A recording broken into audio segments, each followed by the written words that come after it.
Okay, so picture this. It's midnight, August 15th, 1947. India is finally waking up to freedom. It's this incredible moment of triumph, right? The end of a long, hard struggle.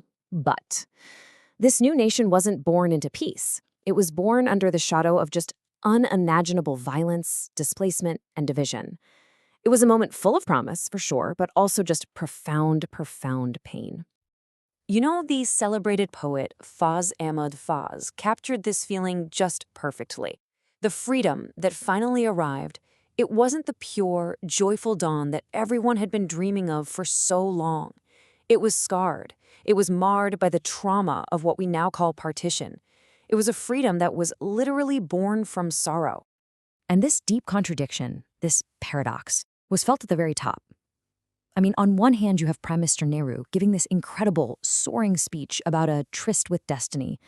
But on the other hand, you have Mahatma Gandhi, the father of the nation. And he wasn't even in Delhi celebrating. He was in Bengal, which was torn apart by riots. And he said, very simply, that the day would be one of mourning just as much as it was one of rejoicing. So, in the middle of all this chaos, India's leaders couldn't just, pop the champagne. Not at all. They were immediately staring down three absolutely monumental challenges. And they had to be solved, and solved fast, if this new nation had any chance of surviving at all. So let's break them down. These were the three big ones. First, national unity. How do you forge a single nation out of a land with just staggering diversity? Second, you had to establish a real working democracy for every single citizen. And third, you had to figure out how to ensure development, how to lift an entire society out of crushing poverty.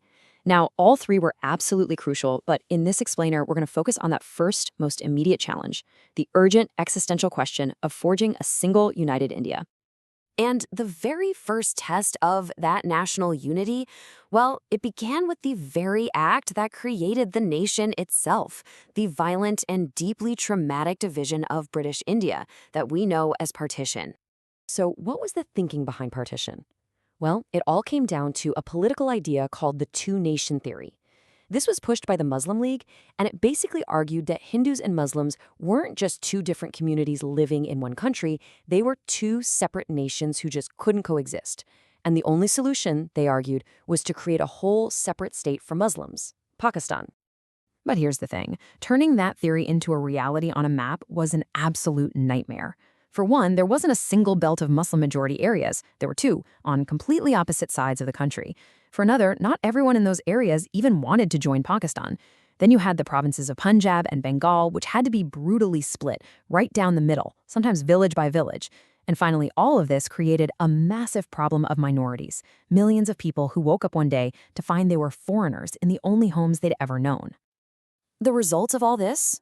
A human catastrophe. It's a scale that's really hard to even wrap your head around.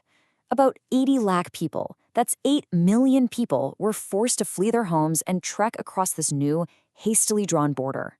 It was just a chaotic, unplanned, and incredibly violent exodus. And the violence was just horrific. The Punjabi poet Amrita Pritam captured the absolute horror of it in this poem. She wrote of fields lined with corpses and rivers literally filled with blood. This wasn't some neat administrative separation of assets. This was a violent tearing apart of communities, of neighbors, and of hearts. So, while partition was tearing the country apart along its new borders, another huge threat to unity was bubbling up from within, the problem of the princely states.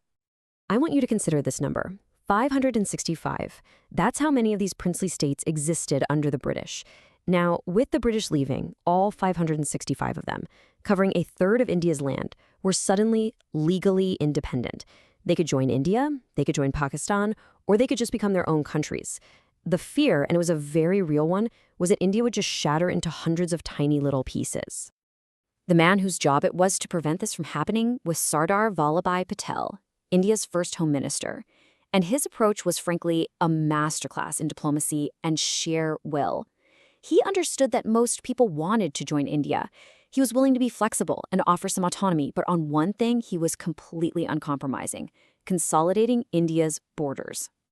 Now, most of these states joined pretty peacefully, but of course, a few held out. And the biggest challenge, by far, was Hyderabad. This was a massive state, right in the heart of India. And its ruler, the Nizam, was one of the richest men on the planet. He decided Hyderabad was going to be an independent country.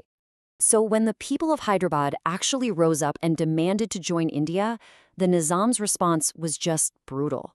He unleashed this vicious private militia called the Razakars, and they went on a rampage, murdering, maiming, and looting, especially targeting non-Muslims, all to crush the popular movement. India simply could not let this stand. In September of 1948, the Indian army moved in. After just a few days of fighting, the Nizam's forces surrendered, and Hyderabad was officially integrated into India. A huge threat to the country's unity had been dealt with. Okay, so the external borders are more or less secured, and the princely states have been brought into the fold. The final piece of this huge unity puzzle was internal. How on earth do you draw the boundaries of the states inside India? Now, for decades, the national movement had promised that once India was free, it would create states based on language. It just made sense. But after the absolute trauma of partition, the leaders were terrified. They worried that creating states on linguistic lines might spark even more separatism and cause the country to just fall apart. So they put the idea on the back burner. But the people, they didn't forget that promise. And the whole issue really came to a head in the Telugu-speaking parts of what was then Madras province. A veteran Gandhian, a man named Poti Sriamalu, began a fast unto death. His demand was simple: create a separate state of Andhra for Telugu speakers. He fasted for 56 days, and he died. His sacrifice sparked massive, violent protests across the region. It basically forced the central government's hand. In December 1952, a reluctant prime minister announced that the state of Andhra would be formed. And that, right there, opened the floodgates for similar demands all over the country. So after facing these three immense threats to its very existence, partition, fragmentation, and these internal divisions, how was this challenge of national unity ultimately resolved? Well, the answer is actually pretty surprising. Which brings us to the key question, right? The one that haunted those early leaders. Did creating states based on language, as they so deeply feared, actually lead to the disintegration of India? And the answer, with the benefit of hindsight, is a clear and resounding no. In fact, the complete opposite happened.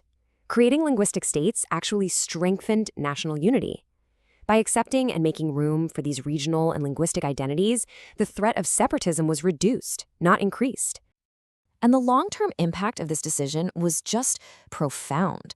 First, it cemented this idea that diversity was a core principle of the nation. Second, it opened up politics to millions of people who didn't speak English, which made democracy way more accessible. And third, it proved that India could be a nation that was united not by forcing everyone to be the same, but by celebrating its many different ways of life.